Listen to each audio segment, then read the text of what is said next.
Bonjour les juristes, notre sujet aujourd'hui, le licenciement pour éviter, et oui, les risques psychosociaux.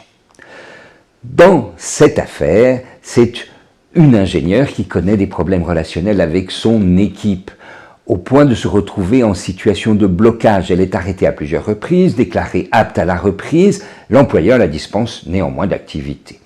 Un rapport du CHSCT conclut en cas de reprise à l'existence de risques psychosociaux. L'employeur propose à la salariée une mutation qu'elle refuse.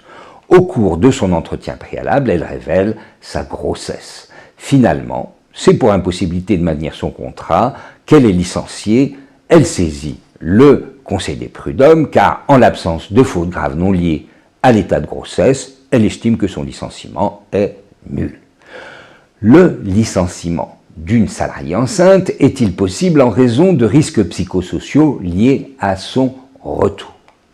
Eh bien, selon l'article L1225-4 du Code du travail, le licenciement est possible si l'employeur justifie d'une faute grave non liée à l'état de grossesse ou de son impossibilité de maintenir le contrat pour un motif étranger à l'état de grossesse. Pour les juges, nous sommes bien dans ce second cas, le licenciement de la salariée enceinte est donc possible au nom de la prévention des RPS.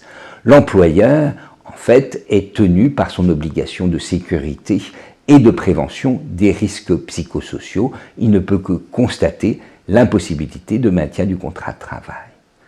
La prévention de risques psychosociaux justifie le licenciement d'une salariée enceinte. C'est nouveau, mais il avait déjà été jugé pour une harceleuse bénéficiant d'un statut de salarié protégé, d'une impossibilité de réintégration. Cela va dans le même sens. À bientôt avec Décoder le Code du travail.